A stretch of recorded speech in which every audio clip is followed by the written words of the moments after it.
We tried to reach out to the man who died in this pursuit. They were unavailable for comment. Micah, back to you. What's up, ladies and gentlemen? Hey, what's going on? Welcome to Igloo Land. Yeah. You know, next thing we have parkas and speaking crotch with some type of hat on. Yeah. I'm Richard Redneck Pimp King, bad man of comedy. My buddy in crime here, the commander. He's here. He's freezing right along with me. Well, he's a little closer to the heater than I am. But I'm fatter than he is, so it's about even. We got a good show lined up for you today. You know, we got our new outdoor segment, second half. We're going to have it come on. J-Dub's going to come over from, over at the BB Nation headquarters compound. He's going to come over and ride with us on that deal. We got our topics, memes. Kyle comes on, have done me the week. On this day in history, missing persons. A lot more than that. But today's a shenanigans day. Ooh, shenanigans. And I want to bring him on, you guys. This man needs no introduction anywhere in the civilized world. He's a good friend of mine. He's trying to get us to tour together more often. I'm proud to share the stage with this man. He's an extremely funny guy. Everybody give a warm welcome to Mr. Tai Fu Panda. Hey. What's happening? I'm glad you said civilized, man, because they don't know me in Kansas. No, I'm just kidding. What are you trying to say there, Tai Fu? That's okay. They don't know you in Kansas. Don't want to know me. Don't want to know me at all. It's okay. It's Kansas. Yeah, we're in Missouri. Yeah. Woo-hoo. So you all know how this works. Before we get to the topic, which is Tai Fu and shenanigans, we got a rant. Okay, here we go. Now, I'm sick and tired of sitting in my house watching an old throwback movie. Let's just say the movie's called Roadhouse. Okay. Yeah. You're going along there, and they cutting out all the violent parts and the language. So basically, you got somebody pouring beer through the whole movie. That's about it. That's about it. You take don't butcher the movie. Don't stop taking it. If you're going to show a violent action movie, show or just don't show it at all. Yeah. Okay. That'd be like showing Tombstone. All your shows. I'm the Huckleberry. That's it. Or watching Japanese porn with it all blurred out. Yeah. That's it. There you go. That's it. You know. Yeah. I mean, can you imagine Tombstone coming on? You see guys riding, Val Cameron guys riding, right? You say, I'm your Huckleberry. And then in the credits, that's it. There you go. That's it. You got to fill in the rest yourself. I'm just your Huckleberry. Jesus, will you stop that? I don't know why. Just put your sign on there. It's got violence and nudity. No kidding. Yeah. No kidding. What the hell you think I'm watching it for? Exactly. Yeah, that's it. I mean, I got an MMA background. I watch people get their ass kicked. I'm fine with it. It doesn't offend me. Okay? And if it says 18 years old, obviously my grandkids ain't watching it. They ain't watching Roadhouse appreciating it anyway. A grown man appreciates Roadhouse. Okay? I mean, it's like go take all that stuff out of the movie, but then you give your kids those violent video games. Yeah, exactly. Okay. Exactly. You know, and they banned for the longest time. They banned the book Where the Red Fern Grows. Oh, yeah. Because the hounds, because the hounds and the mountain lion fought, and that's depicting violence. Oh, good Lord. Ain't none of these people have been to country in their life. Okay. I go down and eat my cereal with a mountain lion. Hey, although maybe because they gave the kid a hatchet and told him to go to the woods. Well, yeah. That one, when he felt on the hatchet, the kid died. Yeah. Whatever. Yeah. All right. Get that over with. Okay. There we go. I say, welcome, Jeremy Daniels. He's first today. He says, "Present. I'm glad you're here, brother. We appreciate you coming on." Yep. Letting a few people come on here, but anyway, we have with us today the legend, Mr. Tai Fu Panda, and I testify to you that he's funnier than Kevin Hart. Well, I mean, everybody's funnier than Kevin Hart, in my opinion. Okay, and I also testify he doesn't steal jokes. Okay, I can testify to that. I don't steal jokes. That's right. And he's been known to make a wager on a football game once, a time or two. Okay? Hey, I won. I won my They was laughing at me about the Texans game. Hey, you called it. And I said, you know what? I said, I know Cleveland has a so-called better defense on paper. But guess what? Mm-hmm. Yeah, well. Yeah. They're not taking the paper to the field. Yeah, no. And I said, yeah, I'm not a stack.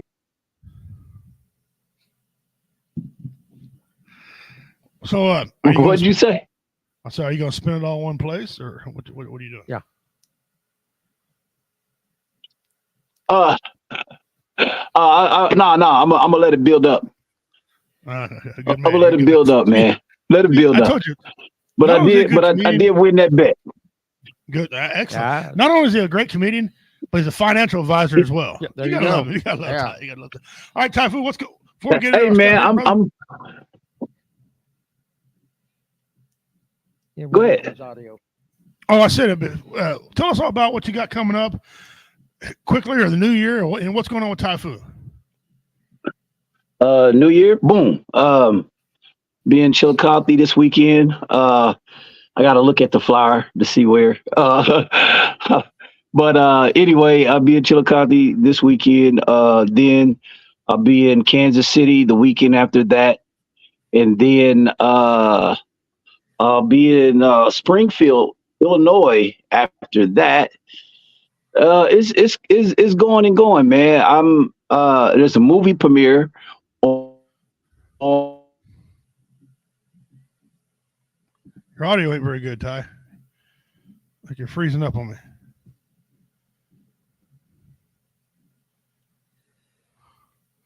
I'm going to take him out and put him back in. Yep. Okay. Is There you that go. better? You kept freezing up on us. Go ahead. Yeah, go ahead. All right, we got you. We said Chillicothe, and then you said something about a movie premiere. Go ahead. Just a couple of movies coming out, man, and everything. But I plan to be working diligently hard this year, man. Getting in front of some folks. Nice. That's it. Nice. Good. That's good. Awesome. I like your rant there, man. You like it, did you? Yeah. Everybody's still in arms about this Cat Williams thing or whatever. It changes nothing. It changes nothing. No, it don't. No. But it lets you know who's a snake in the grass and what all kinds of things happen and everything like that. You know, it just does it. I didn't know the ins and outs of Kings of Comedy, but I knew Bernie Mac quit. Wasn't sure why he quit, but we won't get into a whole lot of that. But I've kind of dealt with that same thing while I ventured out on my own. And I call in a certain few people, you, Richard, Jeff, David, things like I call in certain people because there's certain people we can trust. Mm-hmm. And this business is like any other business. It's cutthroat business. It just Very. is, and every comedian believes they're the funniest comedian. And you have to believe that. You have to. You have to, or you won't work. I mean, you want somebody to come in, oh man, I ain't very funny. I'll try to make you laugh if I can. I can half-ass do this job. Yeah. Can I do it? Can I go build rockets for NASA and be like, you know what? I don't really know what I'm doing, but I'm sure it should work. Yeah. Can I YouTube it or Yeah. I'd be like going to a guy who says, "You roof leaking? Yeah, can you fix it? Yeah, have you ever roofed? Well, I read about them. I stayed at a Holiday Inn last night. No. And you see a lot of that going on. I listened to it. Some of what I thought Cat Williams was promoting himself, and I thought a lot of he's bringing to life what happened and what went on. I did not know the reason why Cedric the Entertainer, who's from St. Louis, Missouri, he was called Cedric the Entertainer because he told everybody he can sing, dance, and tell jokes. Okay, well, obviously, fake it till you make it, right? There you go. And so, where do you go from there? Well, I don't care. That doesn't pertain to my everyday living. It was cool to watch. Some information. Yeah. But it changes nothing. No, it already happened, and it happened so long ago before he spoke up. Why did all this knowledge come forth back then. Yeah. This is 20-some years later. What was it, 23 years since the Kings of Comedy come out? Yeah. Don't get me wrong, they were funny as hell. Okay. Gatekeepers, man. You know, it's hard to bust in. It's hard to get into an environment where, you know, they where one person controlling and dictating what's going on. It's just really hard to get in there. Yeah. You know. Facts. What you guys clowning on with today, man? I'm here with you guys for a little bit. Well, I'll tell you what we're going to do here. Okay. We're going to ask a trivia question. So everybody's out there right now. Mm-hmm. Well, hang on. Let's get some more people before we do that. We'll do that the later part of the show. Give everybody a chance to get that. So we got a couple trivia questions that we're going to ask. One's not really a Native American question, although it can be, but it's not. But let's get into some of our memes, Tai Fu. I got some special memes just for you, my friend. But first, the what is it? Here's the what is it right here. You guys tell me what this is. You get 100 inches into the mystery box. It looked like it's on the ocean floor, like some type of fungus. No, it is not. That's on ground. That's not in the ocean. No. That's in the ocean. But it's a specific thing. Oh, All right. We'll get back to that later on. Okay, here we go. Coral? Is it some type of coral? No. Is it a snail? Is it a fish? No. Now you give me no more answers. All right, here we go. All right, for all the men out there who are married, happily married, this might not be the correct advice for you. You determine for yourself. Husbands, if your wife does something wrong, just explain to her the way your mom did it. She will appreciate your advice, and she will strive to do it like she did. I don't think so. No, that's I don't think so. That's not. No. Hell no. Not. Hell No. Especially if you're a woman using seasonings your mama didn't. Mm-hmm. You know, my wife's redneck. She uses seasonings. Yeah, they got more seasonings now, man. Yeah. Slap You your mama. don't have to just black pepper and salt everything. Yeah, no. Hell no. I don't even like salt. So there you go. All right, here's the next one. I may or may not do this if I ever get the opportunity. Found a roadkill deer. I stood up, so slow down traffic. It's a roadkill deer, frozen. That's funny. You got to put a deer crossing sign by it. I'll put a deer crossing sign by it, yeah. This guy here's advertising. I didn't fix the picture very well, but you can see it. Looking for a wife. I'm a very good listener. Go. Holy crap. Oh, jeez. Oh, man. Oh, man. Ah. Dollar General. Due to dishonesty, self-checkout is closed. Sorry to all the honest people. Hey, I guess that's blunt, man. That's it. There we go. Different folks. Mike Tyson's family. Wow. Oh man. Wow. You know, I'm not gonna say nothing, but that girl's ugly. That's hilarious. Oh Lord. We gotta stop that stuff. Oh, I know. We're gonna get ourselves in violation of some sort of policy. All right, let's go to the video ones. Now, I got to prep this. I am not responsible for anything ahead of time. I did not steal this material. It was lent to me to use. Yep. Any disclaimers, anything you want to complain about, please direct all your comments to Double Dog since he's not here. There you go. All right, here we go.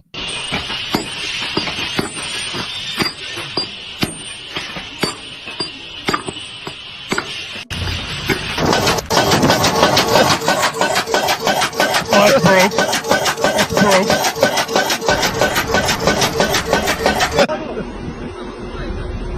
Oh, no. No, missed it. Ah! The love boat.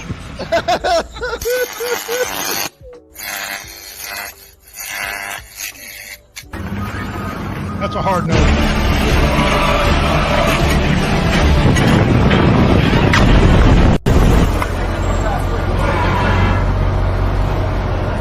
Pouring cement. Yeah, they didn't put the other hose on there.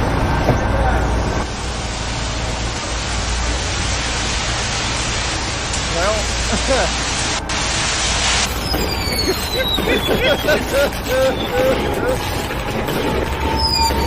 That's somebody with too much time on their hands. yeah, well, that's right. Now, brother, I know you've been around just as long as I've been around. That is, Some of that look true. Some of that look right there, boy. I've dealt with OSHA, so yeah, man, that is crazy. Yes, You are not about to be over me with a sledgehammer No, No, I don't think at so. no point in time. especially one No.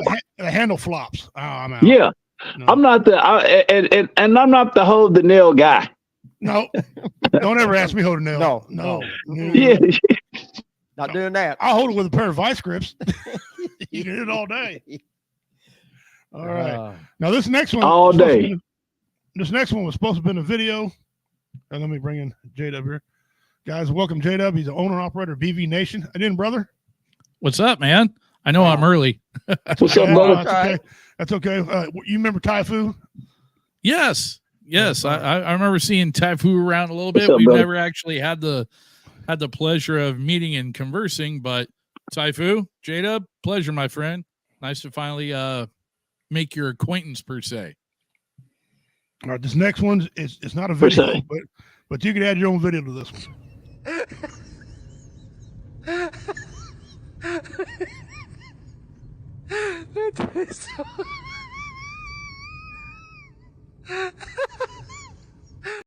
That ain't right. The hell did I just walk into? All right, Tai Fu, here's some more OSHA violations.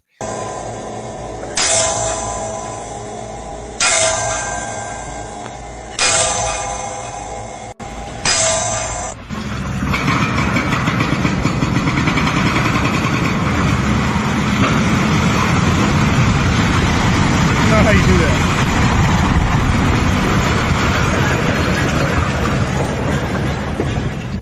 Get out your checkbook. Oh, watch this.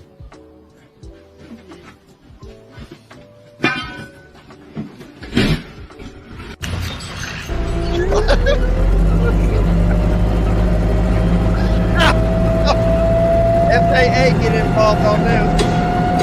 Please put your seats in the right position. Hang on. Come on, come on, come on now, pull. Come on now, come on.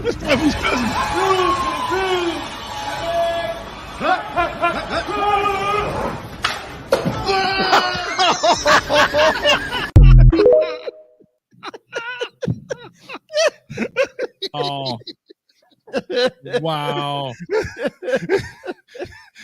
I mean, What was that great philosopher Forrest Gump said? Stupid is, stupid does. right? Yes. God. Oh, Mom always said like come on. folks are chocolates. Ma'am, it's January 1st. It's a new year, and we still cannot find my husband. The police not helping, the governor not helping, like all these activist groups around don't even want to help find him because everybody thinking it's me. Because at one point in time, I did kidnap my husband because he was cheating on me with Keisha, and he know I can't fight Keisha. So I went to jail for that. I served my time for that. I'm not going to jail again. So that's why I called the news, because nobody's helping. Everybody's looking at me. I didn't do nothing this time. I just want my husband home. We don't know if he's kidnapped. We don't know if he passed. We don't know what's going on. If we should go ahead and do the balloon. I'm trying to go ahead and get the balloon release over with, ma'am. But hopefully, if you put this on the news, we'll have more people to come out and help us look for my husband. And we at this storage unit, but somebody did an anonymous tip that he's on 4th Street in one of the storage units. But they only told me, they didn't tell nobody else. Yes, ma'am, JJ. But if he is kidnapped, it's probably because he's sagging all the time. He always walking around with his butt out. I know it's a man that got him if he's kidnapped. I know it's a man and nobody listening to me. I just want him home, and I want everybody to stop blaming me for things that I didn't do. I would never do that to my husband. Yes, ma'am. We just need justice. We need to find him. We need him home. Christmas done came. I done went to Valdosta, Georgia. JJ is not there. We don't know where he is. Ooh, I did good. Y'all gonna put this on the news for real? Because I need help finding my husband. Everybody thinking it's me. Yes, ma'am. This live?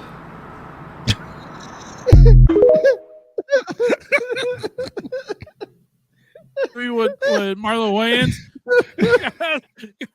Run, bitch! Run! I follow that girl. I keep up with her. She always have little funny news clippings on her pages. She's funny. That's funny. You know She's what? funny. I can see some toothless person here in Missouri talking like that too. Yeah, I don't know where he went. I just got enough money. I got this storage unit back here for deep freeze. Don't mind that. Don't mind that. Yeah. If China invades Taiwan, it's Australia and the U.S. that got to defend Taiwan. Right. Now, here's the thing, and we haven't had this discussion. We need to talk to y'all about this a little bit. But let's just be honest right now. How confident are we that we're going to be able to know who's who? Right? Let's just... That's a reasonable question, right? Once China touches land, it's going to be the Spider-Man meme.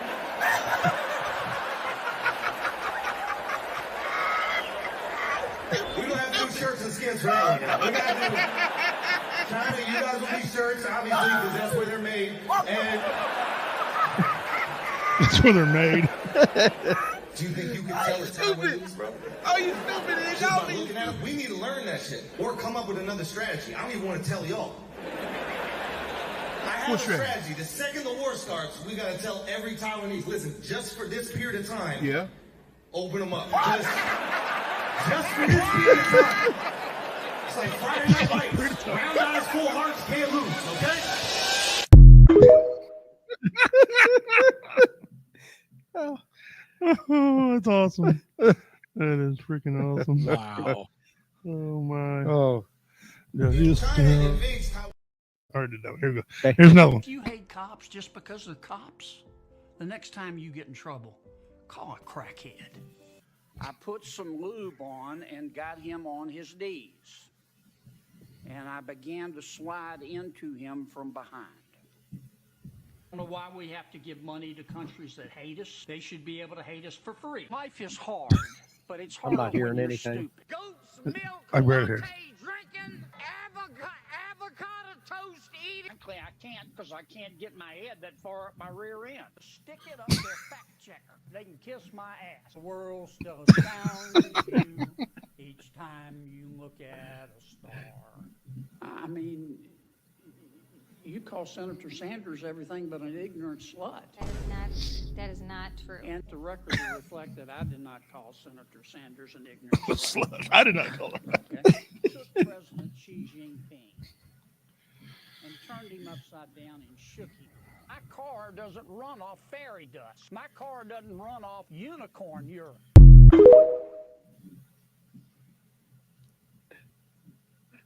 I like Senator Kennedy too. That dude is hilarious, man.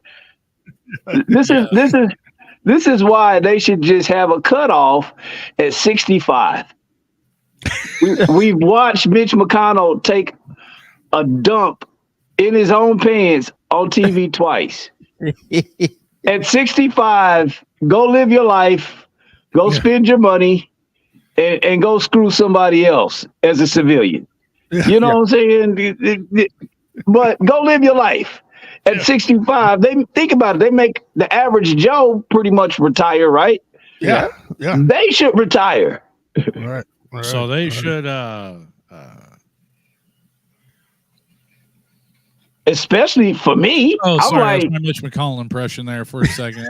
I wasn't sure if it was Mitch McConnell or Biden. I didn't know which one you were going with there. yeah.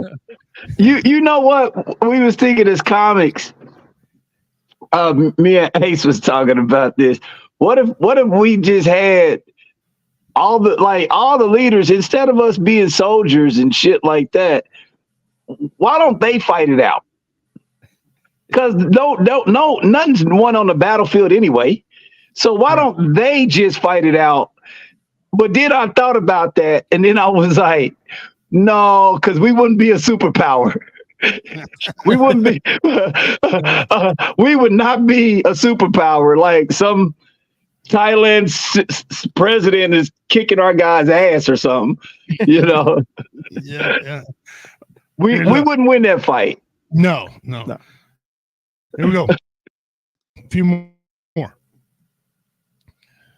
Why don't you ever talk about the men that don't pay child support? Because it's women like you who spread your legs for guys like that. Why don't you ever talk about the responsibility of women who choose irresponsible males to procreate with and then complain later when they're irresponsible? No. The women who have a one-nighter with a bartender or a guy on a motorcycle or a musician, and then you complain later on the guy's a deadbeat. He was a deadbeat to begin with. Why nobody can ever talk to you because you don't let any people talk to me all day long. You can't talk to me. No, I'm trying to talk to you and you're talking over. Dear, don't tell me how to do a radio show. I've been doing this for 25 years. I don't need your help. Oh, okay. Let me.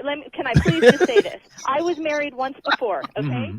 My husband and I had a child together. Right. After I was tired of him beating me for 2 years, I left him. Really? But why did you tolerate it for 2 years? Can you tell me why you tolerated being beaten for 2 years? I'd like to hear about this. My answer to that is because I was young and stupid. Okay, I agree with you. There you go. You were stupid. Yeah. No doubt about it. And now we're going to complain that he doesn't pay child support, a guy who beat you for 2 years? Imagine that. The guy is irresponsible. Right. He beat me for 2 years, and now that deadbeat doesn't pay. So why is it my There's your big concern. Now we see why you're so upset about this. You chose a manifestly irresponsible, violent individual to procreate with. Then you're amazed that the guy doesn't send you child support. He didn't. You're still. You know what, dear? You were young and stupid. Now you're old and stupid. I mean, you're still stupid. You are still stupid. You expect a guy who beat you for 2 years now to suddenly become responsible? I cannot even believe You're insane. It is unbelievable. You can't believe what? I can't believe that you're still on the radio. I'm on the radio because I'm right, and I'm on the radio because I've got millions of listeners. That's why. Yeah, well, you just... Here, you're not the target demographic. I really don't give a rat's ass. I'll bet your husband would agree with me. I bet your ex-husband would really agree with me.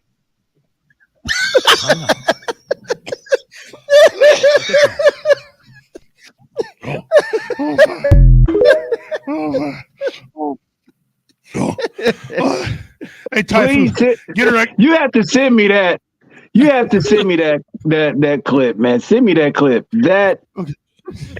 Hey, I need you to get her ex-husband on the line. I got some questions for him. I don't condone women beating, but I understand why it may have happened. Yeah, that's all I'm saying. Is shocked and outraged tonight after a lifeguard saved a man who was drowning because instead of being hailed a hero, his bosses instead fired him. Here's Matt Gutman. When duty called, Tommy Lopez sprinted. I had a guest coming to me, someone drowning. I'm looking, I'm like, I don't see anyone. He's like, they're way down over there, So I just started running. Darting past hordes of beachgoers Monday to save a drowning man. I was worried about the guy himself, not anything else, because he was blue when they got him. Instead of being rewarded, he was fired. You see, the 21-year-old knowingly violated a rule that prevents guards from this privately run lifeguard company from leaving their station to help a swimmer in distress. I just went over and did what I had to do. Because someone's life was at stake. Tommy's guard station is about 100 yards that way down the beach. Now, beyond this sign, he's not allowed to go, but the person who was drowning was over there. A spokesperson for lifeguard contractor Jeff Ellis Management said, "We have liability issues and can't go out of the protected area." Suddenly, the rule that got Tommy fired launched a mutiny. So let me get this straight. All of you basically resigned or were fired because of Tommy, because of this decision? Yes. Tommy's fellow lifeguards leaving en masse, 7 of them, in disgust. What we're basically supposed to do is just watch them die, technically.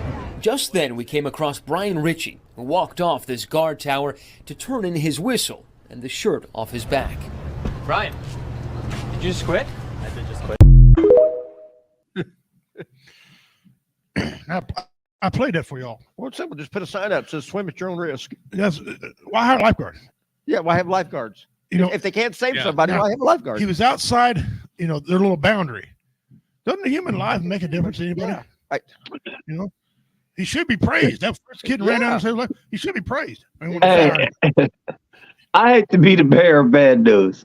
Go ahead. But if there is rules in life and you decide to go swim with sharks and you get fucking bit up, you can't really be like, hey, nobody saved me. You jumped in with these. It clearly says on that other side, hey, swim at your own risk. I say that to anybody who went jumping into the ocean. I mean, it's the ocean. Yeah. What do you think is out there? I mean, come on. It's heroic what he did for that person. But if I'm thinking as a business owner, what if you caved that guy's chest in? Now he's suing you. Now he's suing not just you, but my company. Now my family can't eat because you went on the other side with the people who chose to swim with sharks. Yeah.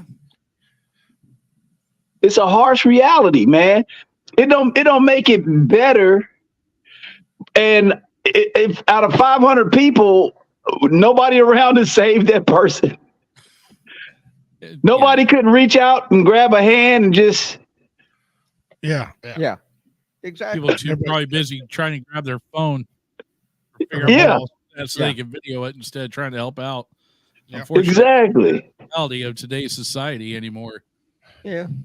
It's another one of those prime examples that the insurance companies dictates what can and can't be done more than morality does. Yeah. Real quick. Of course. Real quick, guys, I want to thank one of our temporary sponsors, Core Concrete and Ready Mix, Kansas City, Missouri. He's out by the stadium, out by Arrowhead Stadium. Core Concrete and Ready Mix. They did a good job. They hooked everything up for 1 month, so they paid for everything. Wrote a check, paid for everything we had going on for 1 month. So we're seeing this show because of them. So the whole month. Outstanding. And Roy Anthony will be back in February on here doing what Roy Anthony does, which is nothing. But I'm just kidding. You said the core concrete. I need some concrete work done. I need a driveway done. Well, actually, my son he does a lot of that. I'll have you and him get in touch, and then he'll probably get the concrete from wherever he gets it. I see Crystal Marie. Thank you for coming in. Appreciate you. Jeremy Daniels, brother, appreciate you. Dean must be sleeping again. He's missing out on things. Must be. Yeah. All right. I'm gonna try to load this one here up for you guys. I got one. If you think you've seen everything in your world, I got news for you. After you watch this, you'll be shocked. All right, let me get down here. Let me send this up to. Let me put this on the screen, and let me go back here. All right.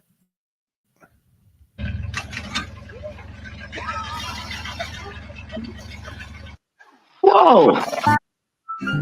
Eat a 2-week-old unrefrigerated pie. John wasted time.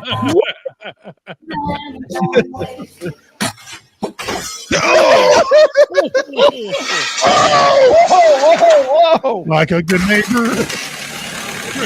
Okay, let's just check the oil. Oh, snap. Okay, now let's check the engine.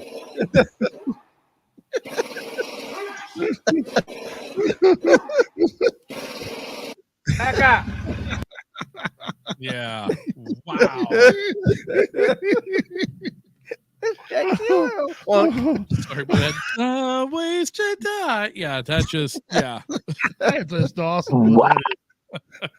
All right, we're gonna go over here now. I have J-Dub. I meant to play his temporary theme song when he come on, but like I said, he come on early, so I'm gonna go down and find J-Dub's little thing. Oh, okay. We're right here. Yeah, all right. Your little theme song that we talked about doing.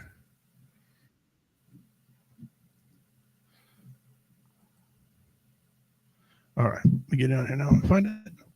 Pop up on the screen. Who's producing? Who's in charge of this production here? What's really going on? Nobody. We just do it. Whoever. Yeah.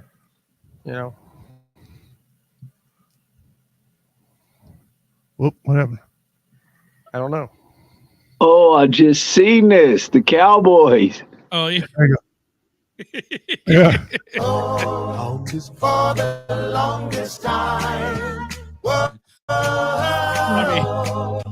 For the longest, there's no Dallas Cowboy fans inside. Are y'all still them boys after tonight? Green Bay destroyed you.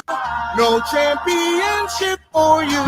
That hasn't happened for the longest time. So much has happened since you won your last. Jerry Jones, Mike McCarthy, Dak Prescott, trash. Lost in the wild card. Green Bay just stood on your star. You haven't won it for the longest time.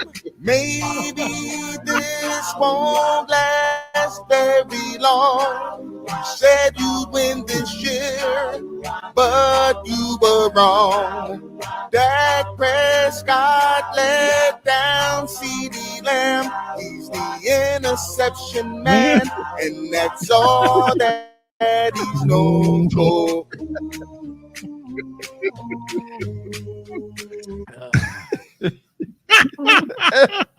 I love that video. By the way, Richie, I just sent a meme to you. I'm sure a lot of folks can see that. You should pop that up there, since you're throwing shade at Dallas. No, what would I never do that, sir? All right, hang on. I mean, get into the divisional round. Choking habits. Dak Prescott. We love all you Dallas fans. Don't get us wrong. Yeah. My partner in crime over on this end of things, he was not a fan of that one. He tried throwing shade back about Seattle. Well, at least we made it into playoffs. I was like, yeah, when you get a ring this century, then come talk.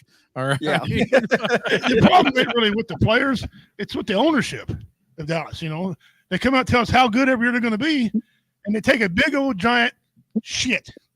And they got Trey Lance as the backup. Yeah, it's a great moves. Great moves. Doing great things in the city of Dallas. Yeah. One more time. I'm sorry. I apologize, and please be with me. Maybe start Encore. picking down there,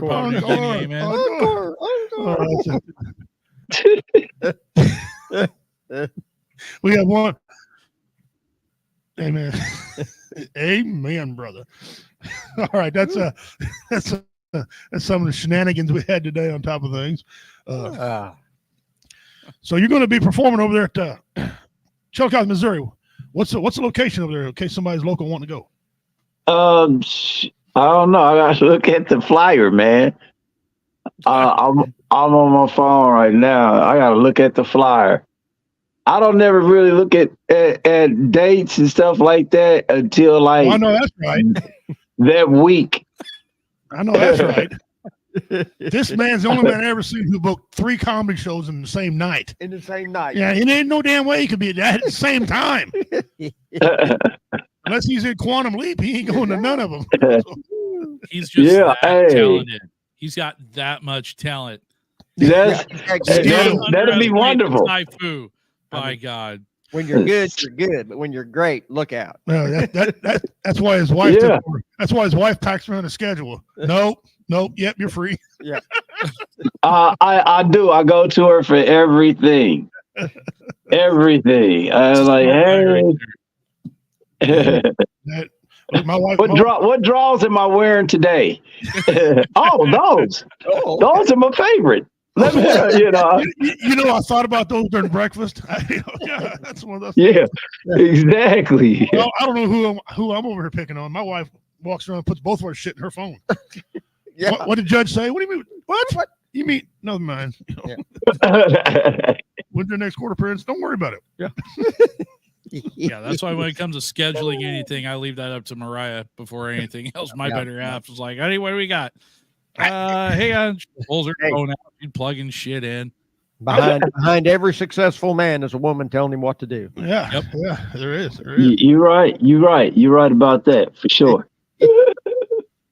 Now, Tai Fu, today when you came on, you seen us play this video right here. We tried to reach out to the man who died in this pursuit. They were unavailable for comment. Micah, back to you. Yeah. I was laughing my butt off. Here's another one, kind of the same way. I've had this for a while, and Carl Loomis, a friend of mine over at BB Nation, sent it to me again. I said, I already got it, but I'll play it for you. A flash flood, of course, is rapid, but this was exceptionally fast, and it swept people away. And the 3 people who died said that it just caught them completely off guard. I don't know if you heard that or not. It said the 3 men who died said it caught them completely off guard. You don't say. Yeah. Yeah. Well, she got skills. Okay. Yeah. I want to know what cell service they're using because, dude, if you're calling from the afterlife, man, yeah, I want that. I want that provider. 100 dead man. Maybe it's a ghost walked past the camera was like, hey, that completely caught us off guard. Just to let you know. Let the people know that caught us off guard. Thank you for doing your job, reporter. Yeah, make sure the insurance company don't screw our family around. It was an accidental death. Right? Yeah. Oh. Set it there first. Can you imagine somebody going to court, right, and telling the judge, Judge, my dead daddy told me where the guns were, and I'm here to fuck my guns. Lock your ass up. You know, I don't know if I ever showed you this one here, Tai Fu. This is a little bit long, but it's 3 minutes and 4 seconds.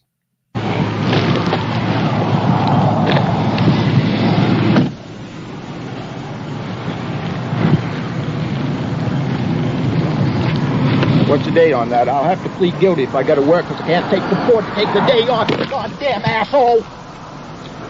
Now just give me the goddamn thing. Let me get out of here. I didn't do nothing wrong, and I know I did. Now let me get the fuck out of here. I ain't in no hurry, but I did want to get some pills for my dog. It's just about ready to get the fuck out of here. Give me that. Can I explain it to you, sir, so you'll know what you need to do? I know what I do. You're ripping me off, and I didn't deserve it because I didn't do nothing wrong. You're probably sitting that parking lot driving right back and forth to get someone in the 40 miles of whatever frig it is. I never saw the sign. I saw it 55, and I was doing 57. That's all I know. Now just give me the goddamn thing, and I'll look at the date. If I'm working, I'll pay the fucking fine because I can't afford to take a day off. And if I'm not working, I'll plead not guilty because I know fucking well I'm not guilty. There. Now, are you a state or local? Looks like you're a state trooper. Get back and pick up some more guys and run up the friggin' deficit on the working man. Just give me the damn thing. Let me get out of here. What I need you to do is sign the X so I can explain this to you. There ain't no explaining. I got picked up for speeding before. You're guilty and you pay the fine and hope your insurance don't go up. And you try not to speed the next time. And that's what I've been trying to do for 4 or 5 years, and it's worked damn good till I run into you, you asshole.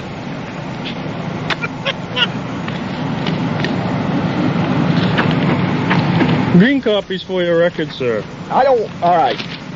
White copy needs to be mailed in within 20 days. Okay. Make sure you read the... I can't read, and I've put this stuff away. I get bills in the mail all the time. I don't even look at them. $7 glasses here.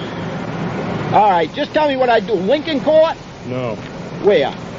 Read the instructions here. This says you have 20 days to respond to this summons.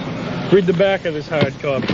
This will explain how you can have a trial if you want one. On the back, that'll explain it. Attaches an envelope. See?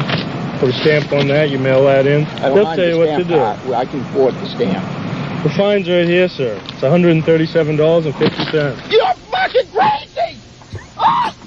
I get it! You're fucking crazy! My wife took money out of her goddamn account where she's working to pay my fucking insurance so I wouldn't get picked up. You're fucking crazy! If you don't pick this up, sir, I'm going to summons you for littering. I'll pick the goddamn 100. Are you fucking crazy? I want you to feed it, you goddamn asshole. $100 and some dollars. Jesus fucking Christ! There's some more right there. I've never heard of a phone like that in my life, you god.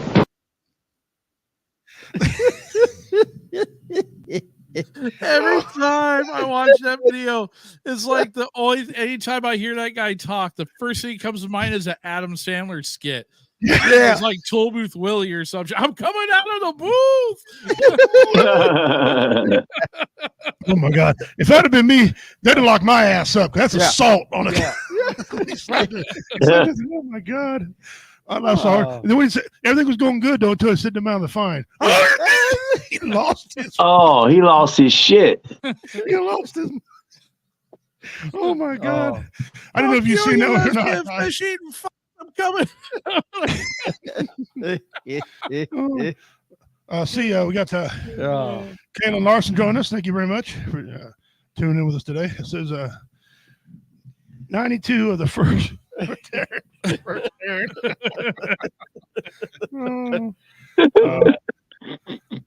Oh my gosh. Oh man. Great. Oh man. I'm coming out of the booth. Hey Ty, did I show you the one about the lady? She was looking at the octane number of gas and she thought it was the year the gas was made. I'll show you that one. God. What'd you say? The old one.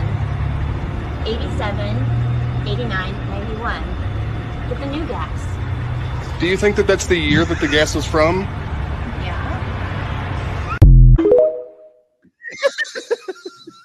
Yeah. But she looked at him like he was stupid. That's always like, yeah. She's like, yeah. How do you not know this? Everybody knows it's the year. What an idiot! You know, common knowledge. She's like, voting. All these people vote. They all vote. Gas wine. This is now this deer one you've heard, but it's the hottest thing hitting the internet. Apparently, they said nobody had this. I've been commenting. I've had this on a WO radio show for 4 years now. Okay. Yeah. This one's great. This one's great too. Now, Donna, you got quite the vent today. It sounds like what's going on with you. Well, I wanted to voice my opinion on something that's been bothering me for a really long time. Okay. I tried writing the newspaper and contacting TV stations, but nobody seems to want to help me with this. So that's why I'm calling you guys. What's the issue? Well, over the past few years, I've been involved in 3 separate car accidents involving deer. Mm-hmm.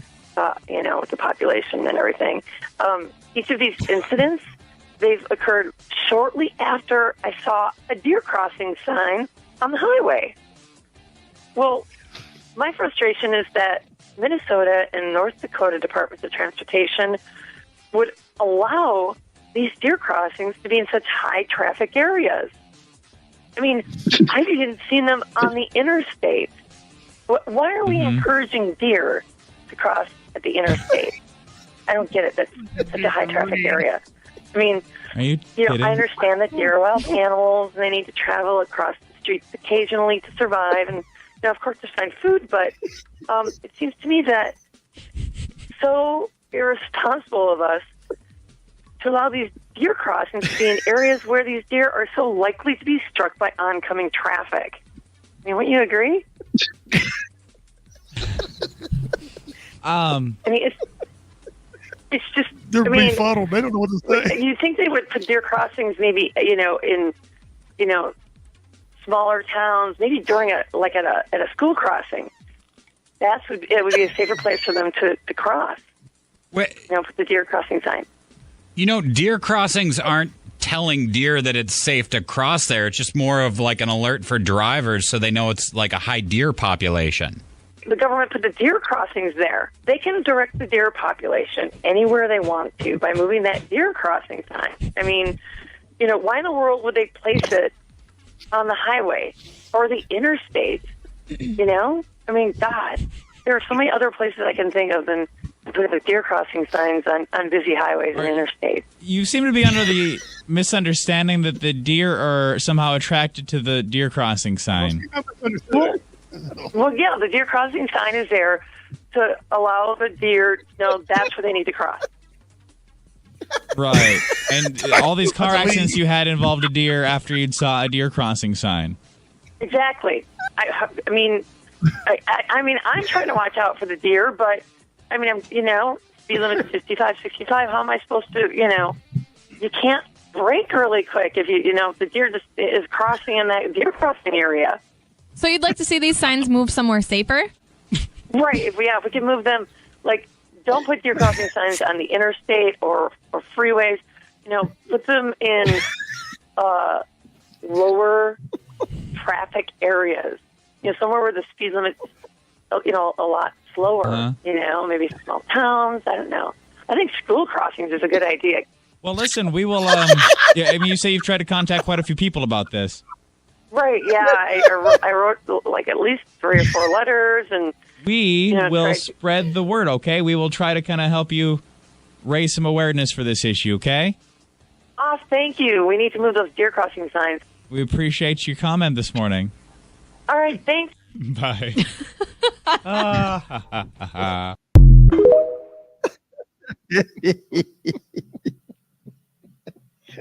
This must be addressed like yesterday. Tai Fu, what do you think? She was serious, though. Yeah, she votes. Yeah. She's like, but wouldn't you have the deer crossing had like a school crossing? That'd be a little bit more, safer, don't you think? To have wild deer around children. Let it cross. Especially during the rut. Oh my God! Just helping out with that, with their gender. With their gender education. Why are we encouraging the deer to cross here? That race right up there with the crickets. Now, wow. Be honest. Was she smoking something or drinking something? Or she just that damn dumb. Yes. Maybe she's just that damn dumb. She was sniffing something. Okay. All right. Yeah. Okay. Yeah. All right. Yeah. Oh boy. Oh my Lord. Boy. Oh my Lord Jesus and personal Savior, help me. Yeah. Or injecting. That was terrible. Baby Jesus. Yeah. All right. We're gonna. I can't. That's wrong. Oh my gosh. All right. We're gonna go do our next segment here called "On This Day." On this day. Okay. A lot of things happen on this day. On this day. On this day, January 16th. Somebody was asking me what year. That's on this day. Yeah. On this day. Yeah. January 16th. January 16th. Yeah. 1605. Groundbreaking novel, Don, or whatever your name is published. Don Quixote. Uh-oh. That was good. 1979. Shah flees Iran. Okay. 1991. Persian Gulf War begins. Remember that? Mm-hmm. Oh, yeah. Yeah. Yeah. 1970. Gaddafi becomes prime minister of Libya. Oh, Gaddafi.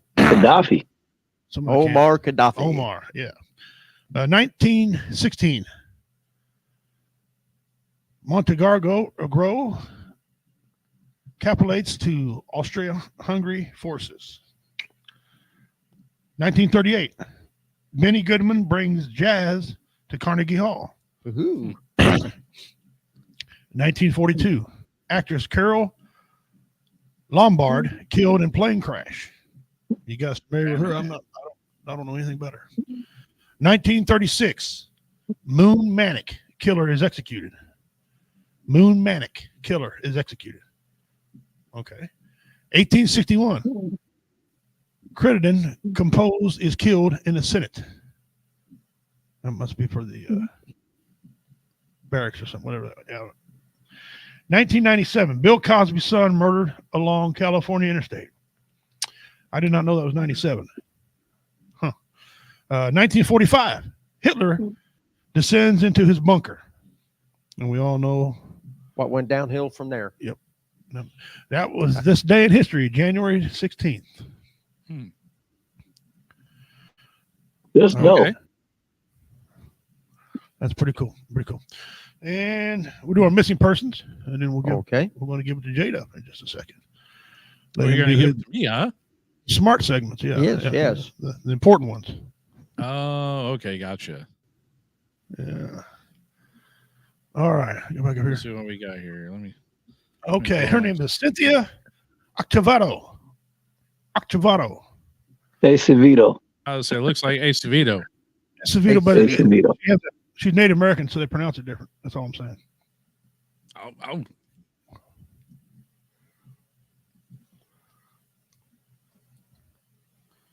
Got some young photos and some older photos. What she might look like. Okay. Date of birth used October 12th. Hey, that's my birthday. October 12th. Yeah, 1979. Hair is brown, eyes are brown. Her height 5'4". Weight 231 pounds. She's a female. Race is Native American or Indian, whatever you want to call her. Cynthia has a scar on her left cheek. The FBI is offering a reward up to $5,000 for information leading to the indictment, arrest, and conviction of the individuals responsible for the disappearance and possible death of Cynthia. Cynthia is believed to have been seen on or about August 15th, 2019, walking near the cemetery.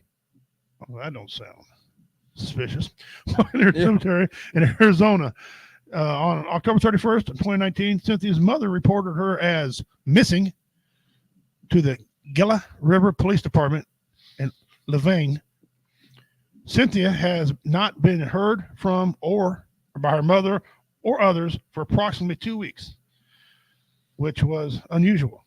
Investigators believe that the circumstances surrounding Cynthia's disappearance and possible death are suspicious.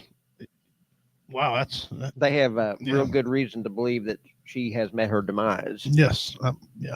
If you have any information concerning this person, contact the local FBI office or the nearest American embassy or consulate, field office in Phoenix.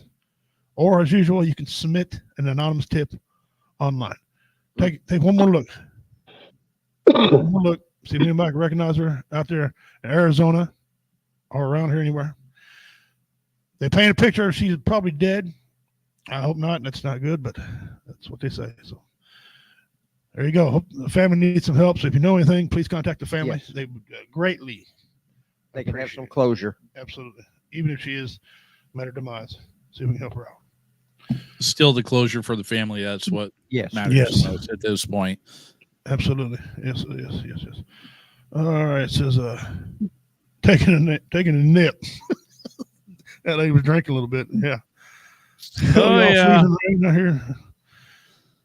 Malala. Yeah, I was going to mention something about that here later on because, that's Lala's like 20 minutes down the road for me. So, Devil Dog shot me a message. The reason he's not here because he lost power. Oh. Yeah. And at his hidden location that nobody knows where it is except a few of us.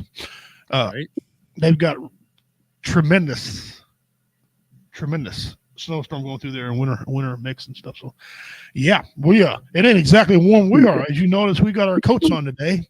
That's right. A heater over here to the left, a propane heater, because somebody decided to piss the Lord off, I guess, and he decided to send us a snowstorm this way.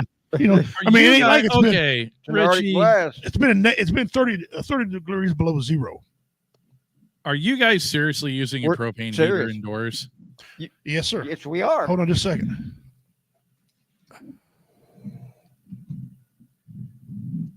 I am not responsible if people start passing out on the show. I'm just saying. Please tell me there's at least ventilation in there. Oh, yes. Okay. Yeah, it's like one of those ventless natural gas wall heaters that you can put in your homes and stuff. Same thing with that one there. Okay. Yeah. Gotcha. Yeah. Because honestly, guys, I mean, let's be real here. That's part of the safety brief during this time of year. Don't use propane heaters indoors. Yeah. Because Somebody's probably doing something. I got one on a house I'm remodeling, doesn't have any heat or water turned on in it over here in a town about 30 miles to the east of us here. And I've got one that plugs in, it's forced air, and it'll heat 95,000 square feet. I mean, 9,500 square feet. And so, yeah, and it's a goodie. This one's just kind of a radiant right here. Yeah, just a radiant. Yeah. We spent the last 2 days under my house thawing out my water pipes. 35 feet of drain pipe, frozen all the way full, solid. God. Okay. I got one of them salamanders, about 180,000 BTU, I think it is. Right. And I used a gallon of propane, or excuse me, a gallon of diesel fuel to unthaw those pipes. And usually those things, you put them down there, turn them on, 10 minutes, everything's good. Right. No. not to mention the pipe come apart in one area. And I'm now standing in 4 inches of water. Okay. Yeah. My second to last toe fell asleep. Wow. Okay. Wow. I am now underneath there cussing out dirt. I'm just a matter of cussing the dirt out. Okay. My wife's like, you need some help? No. Just stay up and look pretty. Yeah. You don't want anybody talking to you at that moment, do you? No. You don't want any suggestions. You don't want to hear shit. No. Everybody just shut the hell up and leave me alone. And go away. I'm down there underneath this cold house. Let me freeze on my own. I don't need no assistance. It's so cold that my testicle sticks to my thigh. Okay. This is when you play the Rocky theme. If he dies, he dies. Yeah. No. I was playing the new one. Go full Drago. It's about how you get hit and keep coming. Yeah. But when somebody hollers down and you in water and it's freezing outside and it's freezing and you like, if I fucking die, then I just die. So what? If he dies, he dies. If he dies. Yeah. Meanwhile, the wife's upstairs on her phone. Yeah, I don't need much. I need $35,000 for the insurance. No, he's in good health. He just died. He's diabetic. Well, is that bad? He lost 40 pounds. Is that good? I'll put the rest in the bank. If you could just write out a check, please. Thank you. Yeah. And don't worry. I need 7 pallbearers. He's he's girthy. Okay, he's girthy. Yeah. All right. No, redneck. Now you getting carried by 12. You getting carried by 12. I've seen that belly of yours. Yeah. Oh damn! No, hey, he's trying to call you out. Oh yes. Hey, I'm still right now 260 pounds. I'm still a big dude. Okay, that's a big dude. But my wife's she's not gonna carry me. She said that she's just gonna put me in a wagon. Have a 4-wheeler, take the brunt of that. Pull a 4-wheeler up near the hole, and a couple girthy men set me over there, So you got. I'm loving that jacket, man. Hey, thank you. Yeah, it's authentic elk hide. Nice. It's straight from the pattern that my tribe used. So yeah. That being said, well, we're going to get over here to. It's about 7:04 right now here our time. And I want to play one more of these little deals here for you before we get to J-Dub. Now, listen closely to what this lady's saying. This is one of your favorite ones right here. This kills the commander. Yeah. I keep getting crickets in my house. I don't know why. I've never had a cricket problem before, but I looked it up, and apparently it's really bad luck to kick them out of your house. Like, you're not supposed to kick them out of your house, but, like, what am I supposed to do? Like, let you stay here? Now there's like 36 crickets running around because I did kick out one, and let me tell you, I had a really, really horrible week after that. And now they're just running around. And I'm like, please move. I just want to make a piece of toast and you're in my way. And I open a cabinet and it's just like, oh, hey, cricket that I can't kick out of my house. Can you please just leave? I don't want to kick you out. I just want to ask you nicely to leave. My house is just infested with crickets.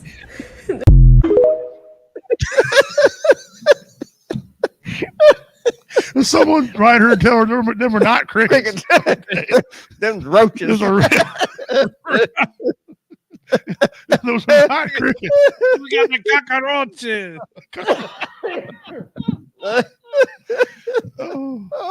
I put together a list of family here. We call them the idiot family. I got an idiot family tree. Oh, we got it all. These are sisters and brothers and cousins. I got an uncle on here too. Dean Cerny sent me this one here. We didn't have tornadoes here until we started putting into traffic circles. Because on the count of, you want to know why? That when people go round and round in circles, it causes disturbance in the atmosphere and causes tornadoes. And y'all wonder why we can't get out of this damn pandemic.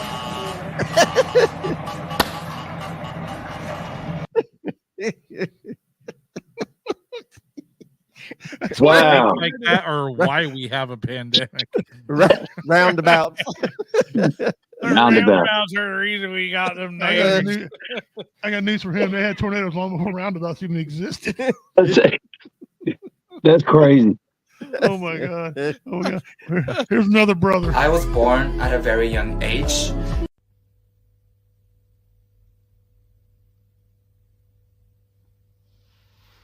I mean, oh, stop this planet. I want to get off. Born in a very young age. Really? I was that guy. What? What? Yeah. Yeah. You're like Nicolas Cage. You don't say. Here's one more gas pump one. I think I just busted my little corner store gas station ripping people off for gas. I'm going to tell you how I did it.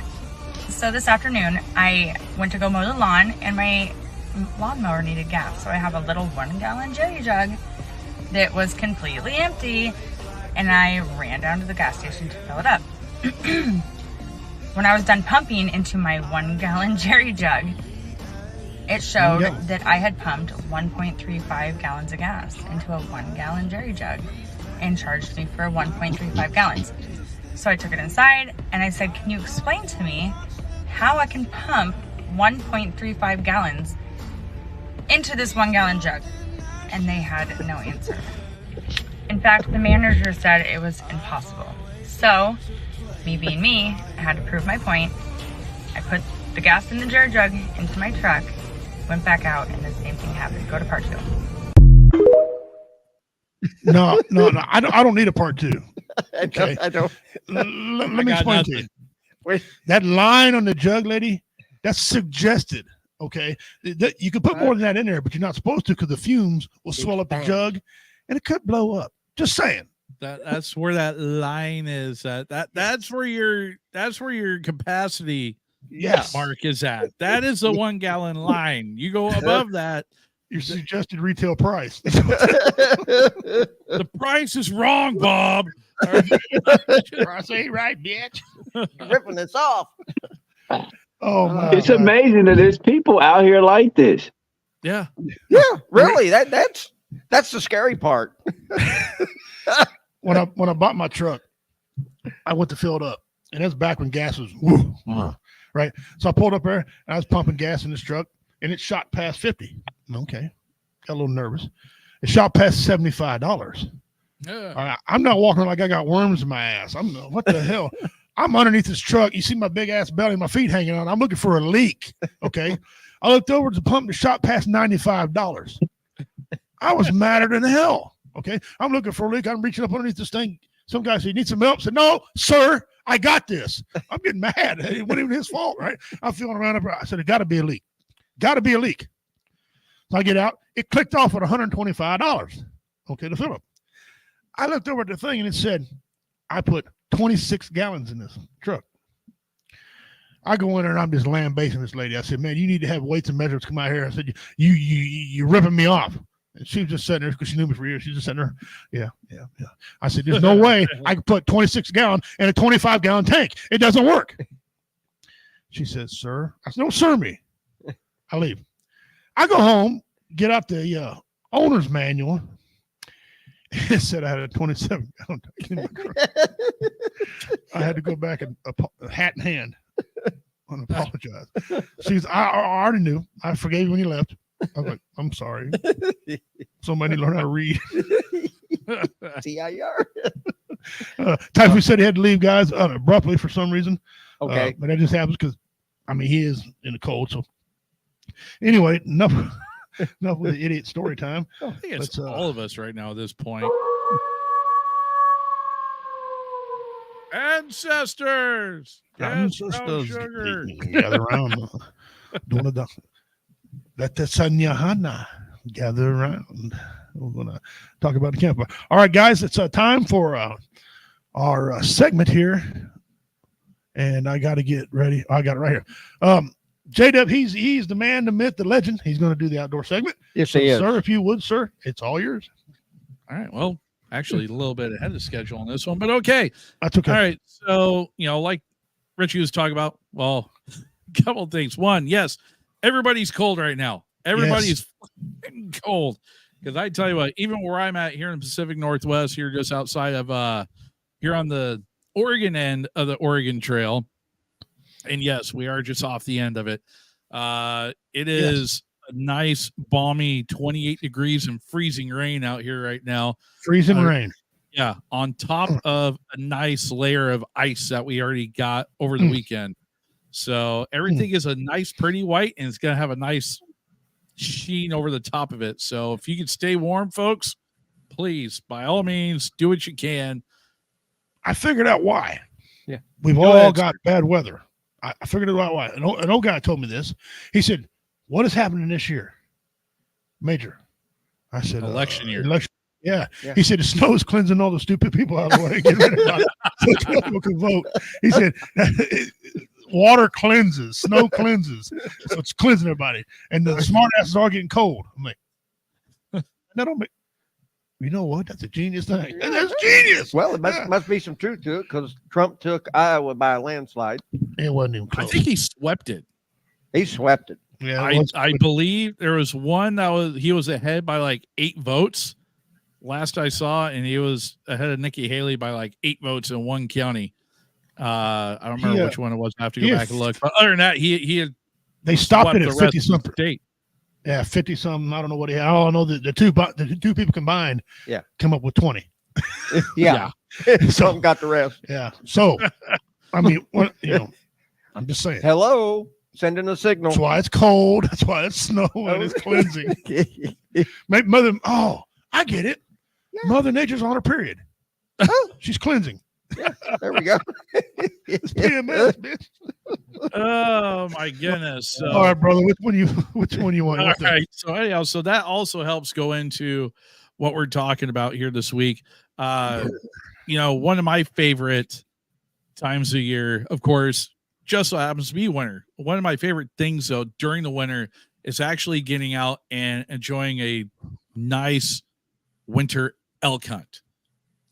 Which that's why I was like, oh, okay, that's kind of cool. So happened to be Richie talking about wearing his elk hide jacket on over there. Which, by the way, is that got the hair on the inside of it too, or is it tan both sides? Well, no, it's got a liner inside of it, also. But yeah, it's real. It's got a liner on the inside of it. Polyurethane liner, I think it is. Oh, okay. You don't have the actual elk hair. No, Bro, that'd be a super warm jacket if it was. Holy crap! Mm-hmm. Yes, it would be. It would be absolutely awesome. So, in my opinion. So, but going back to like I was talking about though, one of the cool things and that's one of the reasons why I want to talk about is not just what a winter elk hunt. We'll talk about that here in a little bit. But one of the reasons why winter is one of my favorites is I actually have a list put together of the 15 top reasons why winter hunting is actually the best, in my opinion. So, and apparently these folks have the same opinion as what I do. This is actually out of shooterinscape.com. So 15 reasons why winter hunting is better than any other season outside of fall, anything else like that. And if you go down the line, I'm telling you, it's legit. So first off, number 15, snow for tracking animals. Makes it a lot easier. You can actually see, you get a fresh blanket of snow out there, fresh snowfall. Makes it a lot easier to find the fresh tracks and actually stay on them. And it's a lot easier to actually age the track as well. Mm-hmm. because, you know, you can tell when something's old because snow's either going to melt or it's going to fill in, ice over, whatever the case may be. Blood trails, pretty self-explanatory. You get a shot at an animal, that red's going to stand out like a sore thumb on all that white. Blizzard hunt is another one. You know, you can, one thing that is nice about when it's snowing out during the wintertime in particular is it covers a lot of your sound. I don't know if you've ever taken wood when it's snowing out, but I tell you what, it's just something about when it's snowing, everything just gets quiet, super quiet. Even when you're trudging through, you know, 8, 10, 12 inches of snow, it's still super quiet. Another thing, well, the camouflage, the winter white clothing, hey, it's pretty easy to blend in. What colors do we wear when it's snowing out, folks? Me. Color Richie. Is it white for 500? Yeah. Ding, ding, ding, we got a winner. Yay. Hey. Another good thing, especially for you folks out in the Midwest, lack of insects. If you're anything east of the Rockies, lack of insects. It's beautiful. That's a good thing. Yeah, it is. It really is. I mean, even out here on the West Coast, you start particularly during the early fall when you're heading up those mule deer hunts and stuff like that up in the higher terrain, with the yellow jackets in particular. Oh my God, them little assholes with wings. Yes.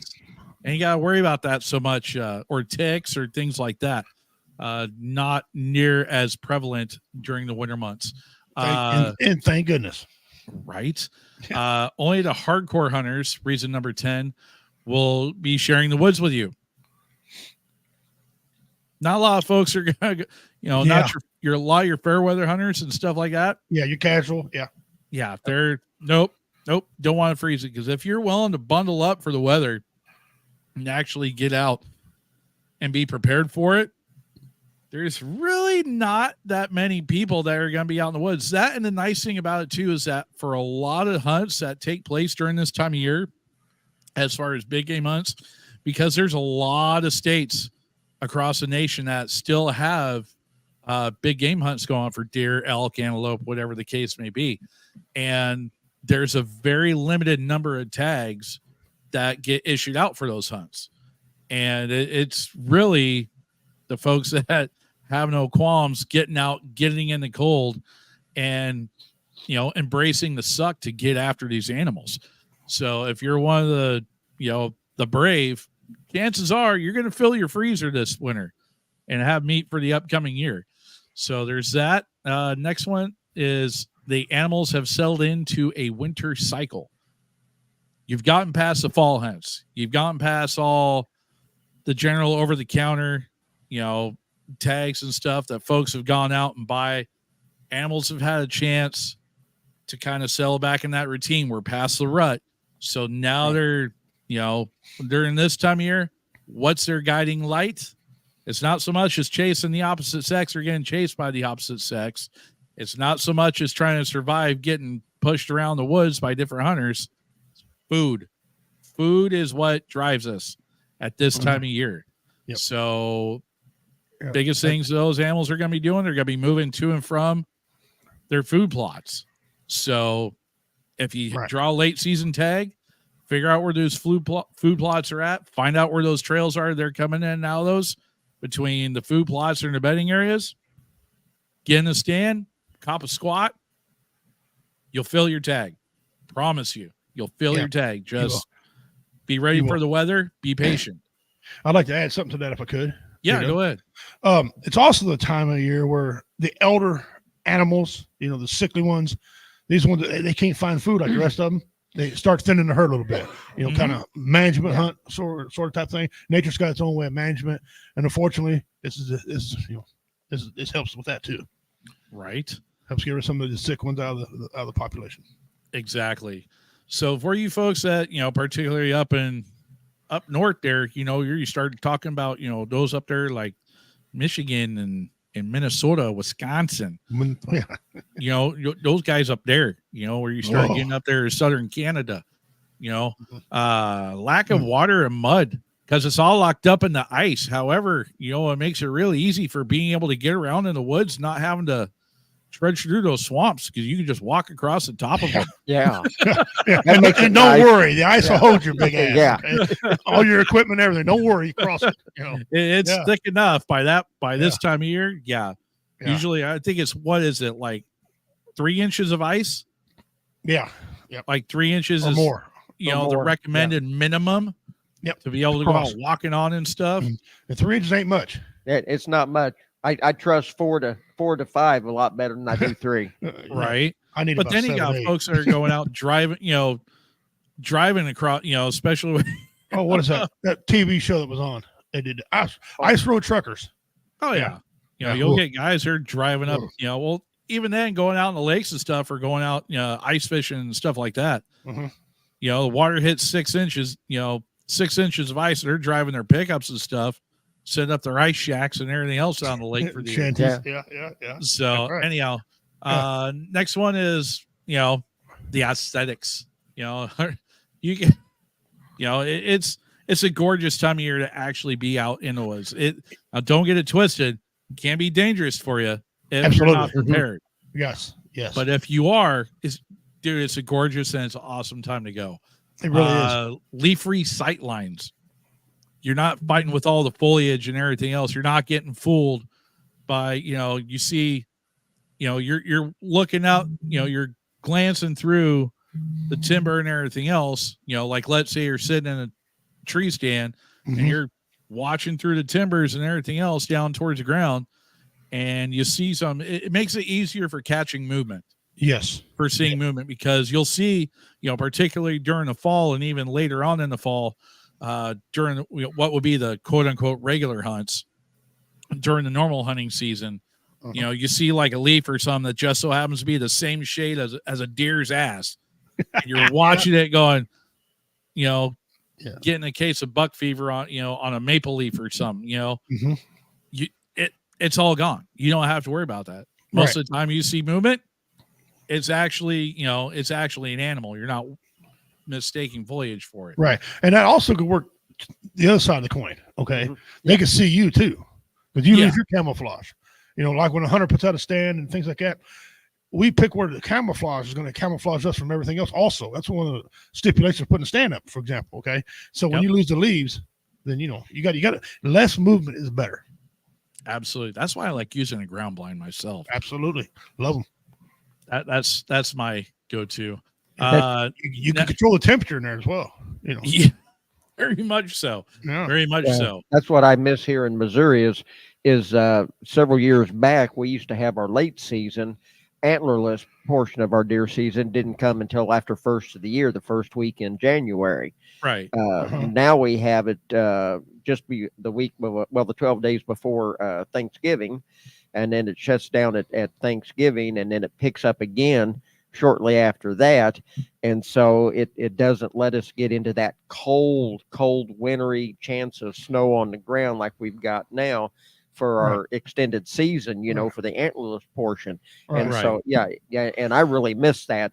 I wish they would put it back to January again, the first week in January, because it's a lot colder then because, you know, when I'd harvest a deer, I like to let it hang for about 7-9 days before I peel the hide off of it. Yeah. Yeah, some do. I remember though, since it's November out here, I remember times specifically, me and my brother, we go hunting with t-shirts on. Yeah. It's so dang warm. And then, I remember the first hunt, I had to take a daggum blanket to wrap up in you to hunt too. Yeah. I'm thinking, November? You need to make up your mind, Mother Nature. What are you doing? Some of the best deer hunting was that extended season, that harvest one in January. Absolutely. I mean, I've been laying out there on the ground underneath a fir tree with sleet and snow blowing, and I've got some of my best, biggest deer at that point in time, even if they were does. Hey, right? Those good eating. Oh yeah. You know.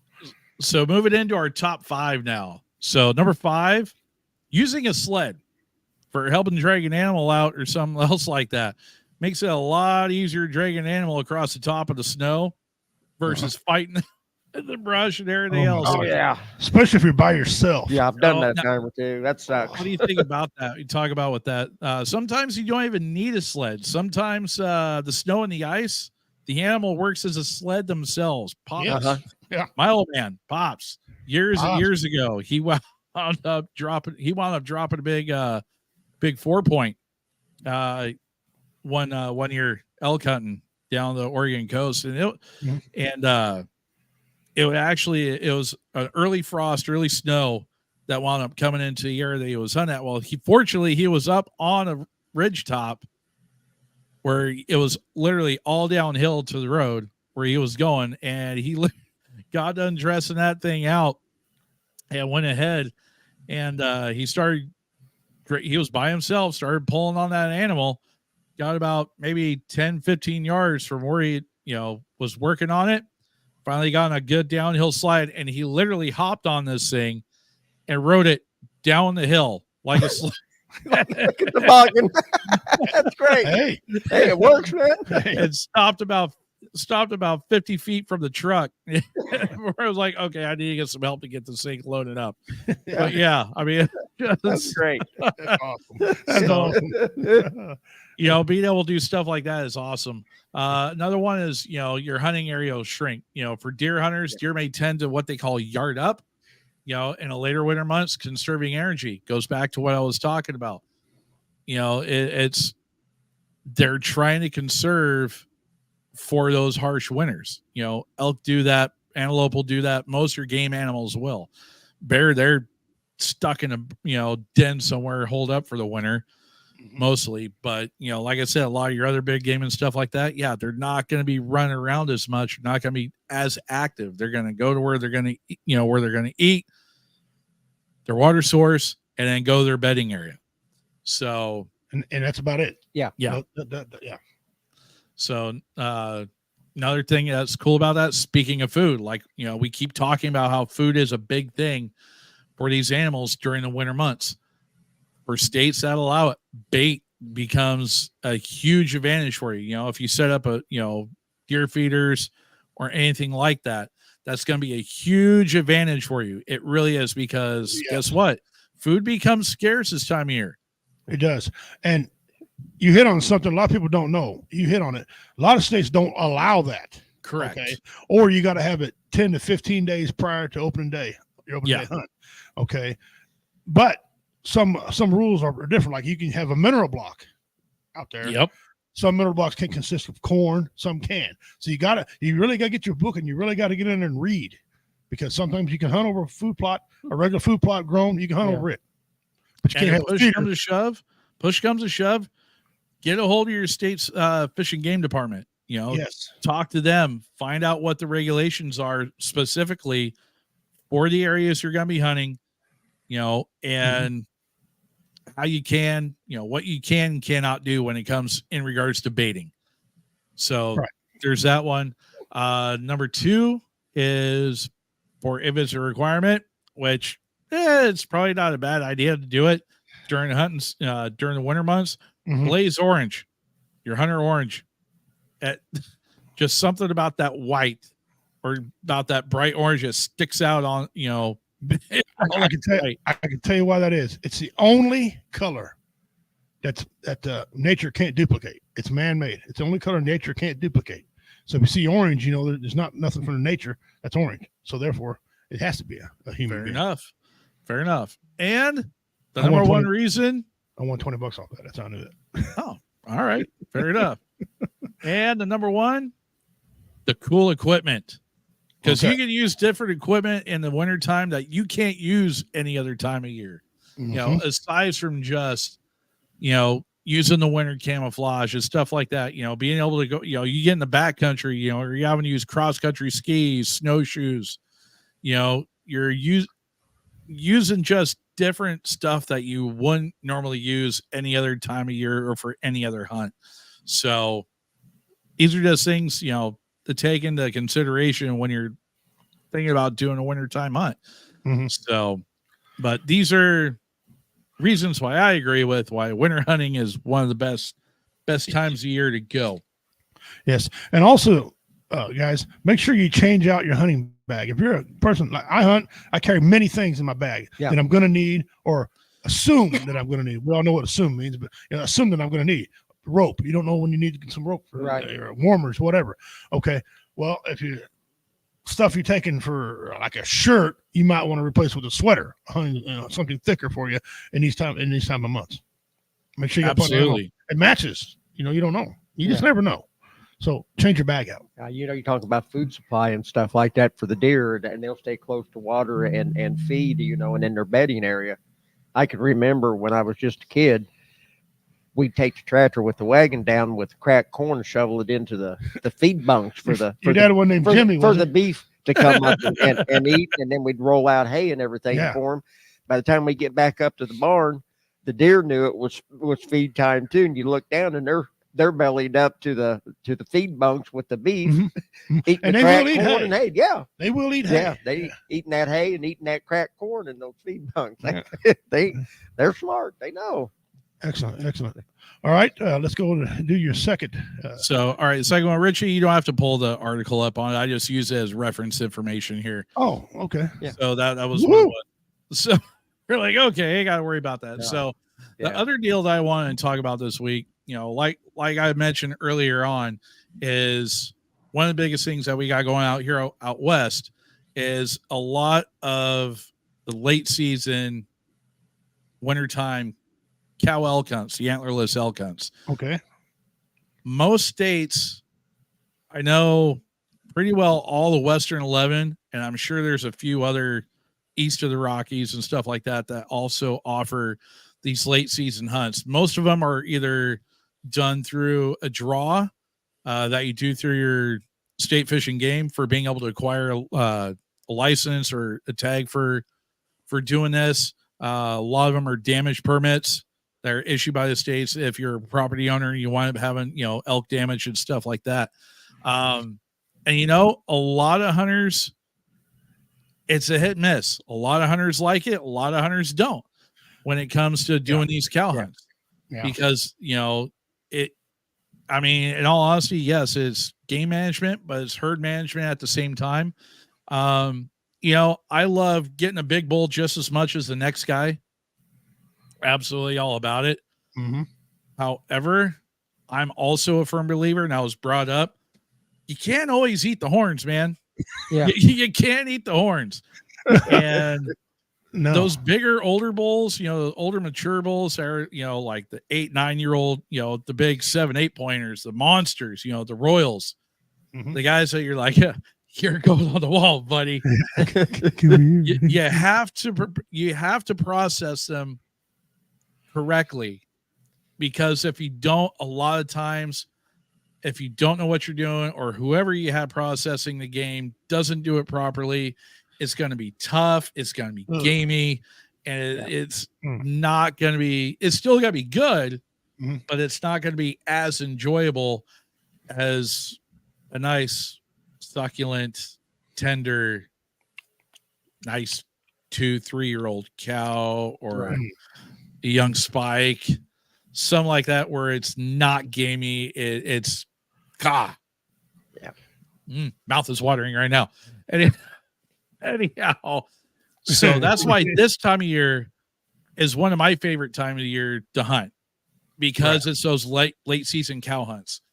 Biggest thing, one, the tags aren't near as numerous. You can get, like here in Oregon, as an example, in the area that we're going, you can have as many during a regular hunt, during the general hunt in November, you're looking, scale issue out, like, let's say 5,000 tags. You have 5,000 different hunters out there in the woods and stuff. Just in a game management unit where I go, for elk hunting. Now that's just bull tags. Now for the cow tags, those numbers are way, way, way lower. The hunt that we wound up drawing this year, there's only 38 tags for that entire hunt. We wound up drawing into that pot. We got 7 of them. Okay. Wow. Nice. So, but it's all based on a lottery system. And that's another deal for another time. Yeah, so we wound up drawing into that. So that tells you how few hunters are going to be out there. And it's a 2-month-long hunt. And the hunt area is way smaller. What would be, in a wildlife management unit, that's, about 50,000 square miles tops. I'm probably over guesstimating the size here, but when you're literally going on I want to say about an 18-mile stretch of highway, a mile either side of it, that's it. That's all you got. And a lot of it's private lands. So a lot of these animals, in the grand scheme of it, is actually a damage tag. So, okay. Now, let me ask you, there's out there where you are in Oregon. Yeah. Is a landowner required to get a tag also? What's the rules on that? Yes. Yeah. If they're planning on harvesting an animal, they got to get a tag. Okay. So, and a lot of it, if they're having a lot of damage problems, they get on the horn with Fish and Wildlife and say, hey, I got this issue. And a lot of times Fish and Game will issue out an emergency hunt tag. Nice. And they'll issue out X amount of tags for X amount of acres that the landowner has. Nice. So nice. But anyhow, like I said, late season cow hunts, that's the big thing. It is the meat. You can get a nice, healthy, younger cow that's not, overaged or anything else like that. Like you're getting these huge bulls and stuff like that. You're getting a lot more tender meat. You're filling your freezer. You're getting more bang for the buck, if that makes sense, for lack of better terms. Right. So you get that. But one of the things, a couple of things that you want to do, going back to what we were talking about when you're getting after these elk, use a snow line to your advantage. If you're chasing them, that's what you want to do. You want to use the weather to your advantage. Use that fresh snow, like we talked about earlier during the winter, reasons behind the winter hunt. You'll find big animals in the snow, and they leave quite the track. Trust me, they leave quite the trail behind them. Another big one is get on those south-facing slopes. That's the other thing too, because that's where a lot of the sunning will take place. The elk, we know this, and the elk know it too. Reason behind those south-facing slopes is because that's where the sun winds up coming up. Snow's going to blow. It's going to be colder. It's going to be a lot colder as far as with the winds and everything else, but it blows the snow off. The sun hits it, melts the snow down a little bit, gets to that food where those elk can graze. So that's where they're going to wind up feeding a lot of times. So you want to stay in tune and glass those.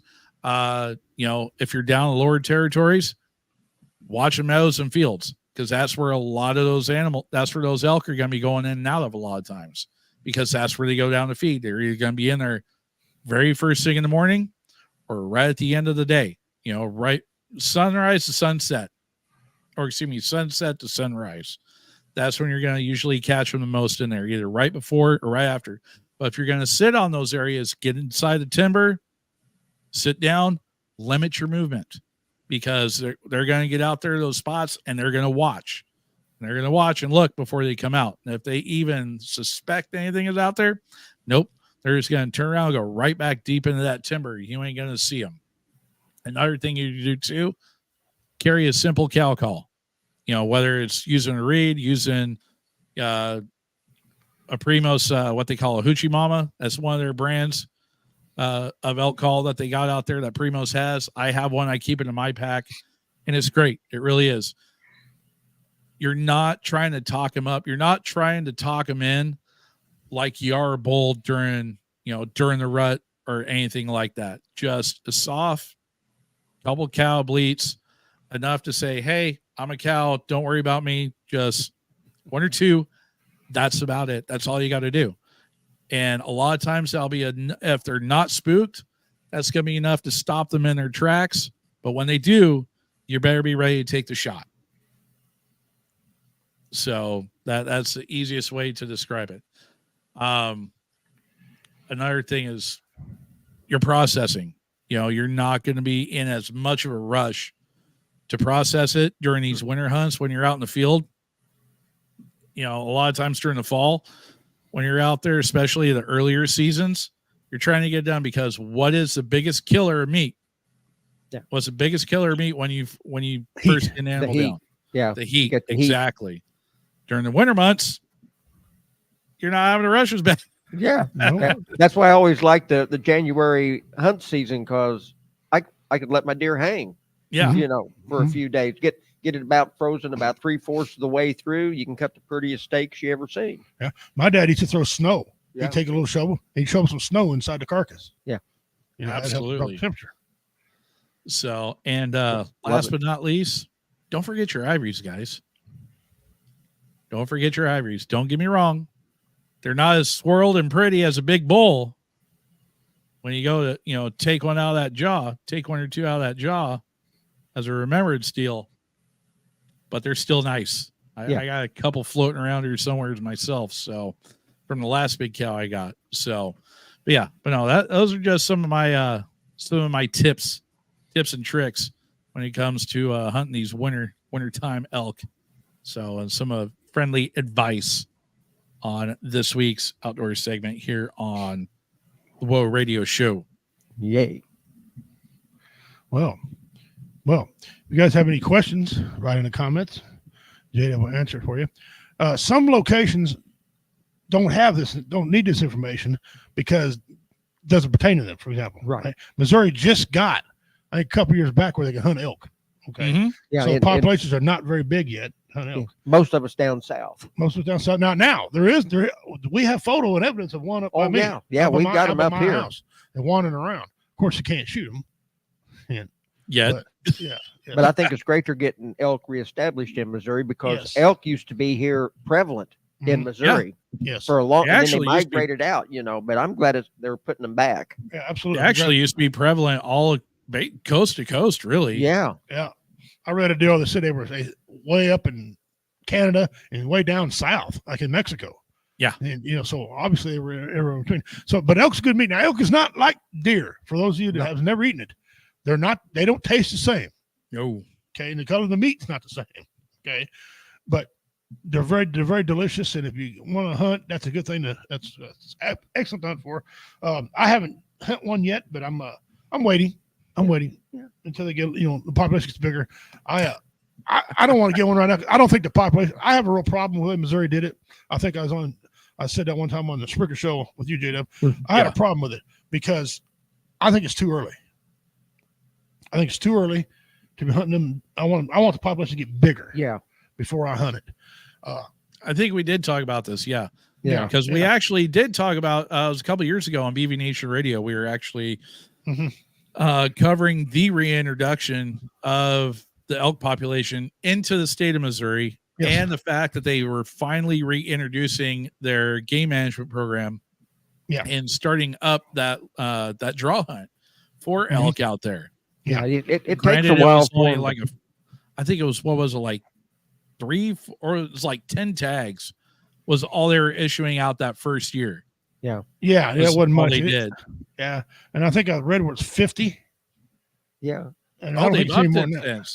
No, it's going to take a while for them to get established in Missouri before you can really have a good hunting season on them. I mean, they've got to get established. Yeah. And, a lot of poaching has already gone on. And I don't agree with none of that. If you're trying to build the numbers and you're doing it a set way, whether you like it or not, those are the rules, man.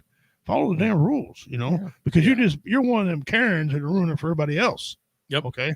I mean, I'm not talking like there's a 350,000 deer within 10 square miles of your house. That's not what we're talking about. Hit them with a car every chance you get. No, it's people take it. And man is the one that did this. Man has caused this problem. And I don't know. I just don't. I wanted them to wait another 3 years before they start issuing tags. Let the herd get bigger. And then, of course, me being native, I gotta, I have a feel for these animals. I do. I really do. That being said, nobody gave a crap about what I thought. They went and issued tags. And as far as I know, they're being a pretty good thing. Yeah. Although there was a teenage girl, story here in Missouri, a teenage girl went hunting, and she thought she seen this deer with this massive rack on it. Boy, she was shaking and trembling. And she shot the deer, and she asked her dad, she goes, "Is that a deer?" Her dad's like, "Oh no, that ain't no deer. No. That's an elk." And the conservation come out.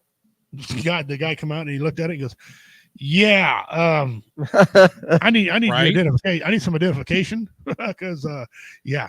And they wrote her ticket. Yeah. And You talk about misidentifying game. We actually have a problem with that, quote unquote problem with that out here too. You get up in northeast corner of Oregon, you up around, up in the Wallowas up there where you get closer up by like Hell's Canyon and all that area up there. They actually have a small moose population out there. Okay. And cannot hunt moose in the state of Oregon. Because the population is so small. Right. They have a with quote unquote elk hunters shooting at elk, and it's actually a damn moose that they're putting on the ground. Oh. Yeah. I'm pretty sure they're not even the same looking animal. I don't know how you can. It's hard to mistake. I mean, to people like you guys and myself, folks that have been around it for a while, that grew up around it. It's kind of hard to mistake an elk for a northern timber tank. I mean, I'm just. You take a look at their racks. I mean, they look nothing alike. One looks like a tree branch. The other one looks like a palm leaf. I mean, that's the difference between an elephant and a gazelle. I have heard people mistaken reindeer for elk. Yeah, I've heard that one before. Yeah, I can see it, but not really. But a moose, which is one of the, I think it's the biggest animal on the North American continent, isn't it? Yeah. Oh yeah. Yeah. Next to the bison. Yeah, you can't. Yeah, I was gonna say you can't miss this damn animal. This moose. And especially northern timber tank, man. I mean, if it's got antlers longer than you and your brother and your cousins and nephews' arms, there's a good indication. Well, you take an elk rack and a reindeer rack, they're totally different. They are. They're as different as day and night. That's why I don't know. I don't know how people can. The front towards their nose, the other one goes towards their ass. Exactly. Yeah. And elk, it's kind of like a deer, only facing a different way. Yep. Okay. So I can see how they misconstrue them, but not really. A moose. I think somebody was. All I gotta say is it's puff puff pass. Yeah. Okay. Puff puff pass. You're not lying, brother. Yeah. You are not lying. When in doubt, don't take the shot. That's right. All right, got a few people on here. Let me ask a trivia question real quick. Okay. Wait a minute. Are you done, sir? Yeah, go ahead. Yeah. All right. Okay. Excellent. All right.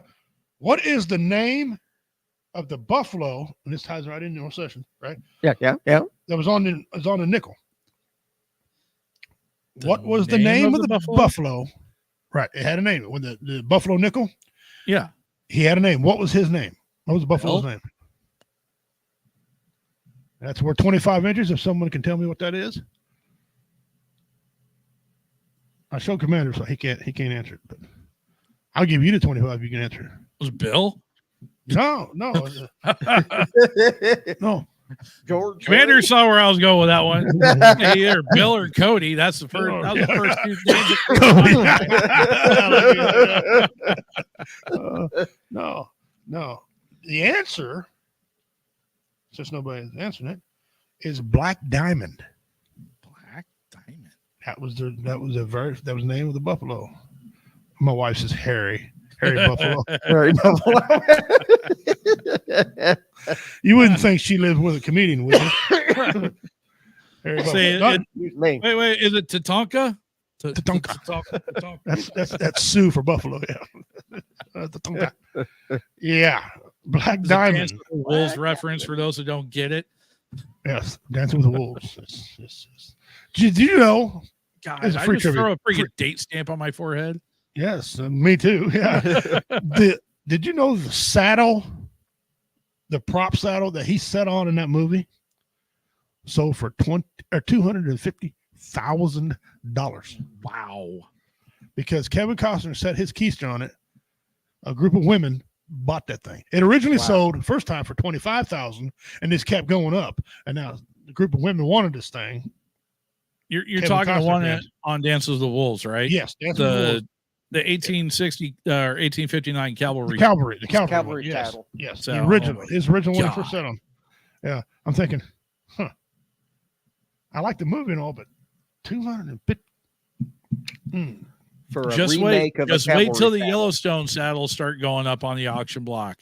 I'll tell you right now, that's going to draw in some coin right there. Yes, it will. I don't remember how much it was, but his hat that he wore in the Hatfields and McCoys sold for an awful god price too. Oh, it's when he played ridiculous amount. In the Hatfield and McCoys, which is I thought that series was cool as hell. Okay, I have yet to watch that. You have. I'm not going to spoil for you then, but go back and watch it, man. It's almost. Is it on Netflix or what's it on? I don't know what it is now. I watched it when it first came out. I watched every episode when it came out, and it was awesome. Some of the family played a role. It might be on Netflix or Hulu.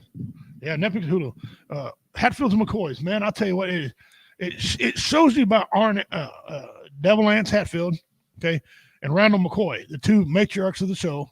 What happened between them, right? A lot of people said it started with this, started with that. Some say it started over a pig. One of them accused the other one of stealing a pig, and kind of find he never really stole a pig. And then, but the big family and the cousins were killing each other off, and it shows you about what happened back in the day, and it's real cool. Hatfields and McCoys. I don't know if I'd consider that a Western movie, more like a TV series, a documentary type thing. But I don't know. But yeah, it's amazing. The show was just an incredible show. It's on the History Channel. Huh. Yeah, that's where I watched it. History Channel. Yeah. But Hatfields and McCoys, it was like 4 or 5 episodes of this, man. And he did an excellent job. His wardrobe department made him look young, right? Because Randall McCoy saved his life. Okay, at Devil Anse. Well, as he grew up, you can see the aging. They did a great job. They took time to carve out, little deals, make him look old and everything, and it's cool. And so, yeah. It is awesome. I highly recommend it if you guys want to watch that. Go watch that. It's cool as heck. You have to search that. By God. Yeah. Well, guys, we're getting down. We got about 8 minutes left in the show. Well, thank you all very much for tuning in. We understand that some of you couldn't. I was prepared for the numbers not being very big today because the storm's going on. So if you're coming back and watching this right now, give a like, share, hit the heart button. We got a lot of information going on. We got an outdoor segment that's gaining traction and taking off. Comments of our buddy there from BB Nation, Mr. J-Dub. Glad he come on and do some moonlighting with us. We appreciate it. Thank you to Tai Fu Panda for joining us today. That guy's funny, man. We love that guy. He performs, him and I perform on stage at the same time, and rock and roll, make him laugh, man. So thank you, Tai, for coming on. Next week, we're going to have another special guest in studio. Unless he has something come up, Mr. Dan Landy. Okay. Oh yes. He's running for council, school board. And as you know, here in the state, here in this town of Cameron that we're put the show on through, they got a lot of suspect books. Okay. Well, and I won't go into great detail. Just suspect books in the school, and the school's pushing back. They telling the parents they're in charge. The parents don't know they're in charge, and so we gotta. And nobody wants to stand up for the rights of the children in this whole damn thing. So, people are talking about inclusion. Certain groups, the transgender groups, and some of the gay community, not all the gays are behind this, want kids to read these books so they learn what their sexuality. Problem with a lot of us believe they can worry about that when they're 18. They got enough to worry about now. Just being a kid. Just being a kid and learning, because I've seen some of these guys graduate here lately. They need to learn reading, writing, arithmetic. Yeah. So anyway, he's going down. Now it may change. It's not locked totally in, but he is running for that. That's cool. It's election year. Guys, get out and vote. I'm still in it, although it's getting about time where I might have to make a different decision. It's time people start. If you can't get enough funding, the law says I got to be able to fundraise and earn a certain amount of money. Okay, so if I can't do it, then I have to back out gracefully. But you can always write my name in. There we go. Right in. I'll write your name in. I got it. That being said, I'll turn it over to J-Dub. He can give us some of his closing thoughts. Again, always, guys, please remember, if you're having a hard time with things, don't be afraid to reach out, talk to somebody. We understand we're just coming out of one of the roughest times of year for a lot of folks. Got coming out of the holidays and everything else, and trying to get back into the saddle for the new year. But you know what? It's a new year. It's a new opportunity to be able to do great things, not just for your family, your friends, for your job, whatever the case may be, but do it for yourself. So find ways to make yourself better. Find ways to do better things for yourself, even if it's something as simple as taking a day and taking time out for you to focus on you and get right with yourself. Mental health is always a good thing to take care of. You know, we have to take care of ourselves physically, take care of yourselves mentally as well. We want you here. You're wanted, you're needed, you're loved, you are appreciated. Even if it's by one people or a million people, it doesn't matter. Somebody out there gives a damn about you. We do, so you do as well. That's right. That's right. So we would much rather sit back and spend 3 hours listening to your story than spend 30 minutes listening to your eulogy. So keep that in mind, folks. Reach out. If you don't want to talk to somebody, you know, either myself, the commander, Redneck Pimp, you know, a friend, a family member, 988 is the number to call or text. You can remain anonymous. So please reach out, get that help. In the meantime, guys, get out, enjoy life, enjoy the woods. Nature is there for us to have and to enjoy. The maker gave it to us for a reason. Use it and appreciate it. Yep. And with that, we will talk to you guys next week for more outdoor stuff. So Richie, I yield back to you, good sir. All right, bro. Okay, wonderful. Well said, my friend. Well said. I know we've a lot of us are dealing with this cold, and it has really put a lot of people into their homes. And I know when you're cooped up in the house and you're starting to get that cabin fever and you can't get out or anything because it's just too bitterly cold, like we've had negative 32 degrees up here. And I think the high today finally made it to 3 degrees, and we felt like we were in a heat wave. I mean, don't let that being cooped up start to work on you and letting your mind start to drift to places where it shouldn't go. Get yourself up, get outside, even if it is cold. You know, that's the time, folks, when you pick up the phone and you call somebody and check on them just to see how they're doing. You know, give them the time of day, the conversation, listen to what they got to say. Get out, walk around, enjoy the snow wherever you're at, even if you just go out and stand on your front porch or your back deck or whatever you've got, you know, just to breathe in some good fresh air. And you know, springtime's going to be coming along real soon. I'm already getting the fishing fever going. I was down in the basement looking at my rod and reels and all my tackle boxes and thinking, hee-haw, it's cold now, but I mean, I even let my mind wander dreaming about getting out there and putting a hook in the water, you know, because it'll be here before we know it. Right. Just remember you're valuable. People out there care about you. Don't ever think that you're by yourself, because you're not. So just hang in, be tough, be resilient, and remember, you are valuable and you do matter. Excellent. Excellent. I'm going to piggyback like I do every week. You are not worthless. No. You have value. Everybody has a different set of skills. We need them people. Everybody can't be the same. Life would be boring. Okay. This time of year, I know it's eating at people. I mean, if you're a guy who's been underneath your house for 2 days trying to unthaw pipes and standing in 4 inches of water, right? And it's so cold that your testicle sticks to your thigh, okay? But you got to plug them along because the wife's got to take a shower. So you better get that stuff done because your wife needs to take a shower, okay? I wrote some jokes being cooped up inside. So it's a good thing. Take care of your animals. Always take care of your animals, all right? Yep. You got pets. They love me. They give me great comfort. Take care of your animals. Things are hard to work on this time of year. Be patient. Yes. Be patient. This is the cleansing part. Earth's got to cleanse too. Cleansing part. Things get normal. I know we still got the month of February, and she's a bad mamma jamma. February is, okay? All right. So that's coming, guys. Take care of our children. Yes. Look into them. Everybody's cooped up now. If they start seeing kids with bruises, ask them questions. Okay. If you're the size of me and J-Dub, knock on a door and ask a question. Yeah. You know, remember this? We went through this here before. Help me. Yep. Okay. Kids will do that. If a woman comes up to you and she grabs a hold of you, right? Even if you're with your wife, she wants something. She wants protection. She ain't flirting with you. Okay. I don't have to worry about that. I used to be a 10, but now I'm like a hard 4. Okay. So I know ain't nobody flirting with me. But if they grab a hold of me, they want some help. All right. Pay attention to all these things, guys. We're here to any veteran need help, first responder, fire department, whatever. Tow truck drivers. A lot of tow truck drivers been getting hit lately. Watch out for them, guys. All right. That being said, on behalf of J-Dub, Devil Doc, who couldn't make it because, I mean, hey, the weather's weather. Nothing we can do, right? Have a dummy of the week next week for y'all. Commander and myself, Richie the Redneck Pimp, Bad Man of Comedy. I say we'll see you Tuesday, 6 p.m. Stay safe. Yes. Take care of your animals and one another. I'm out.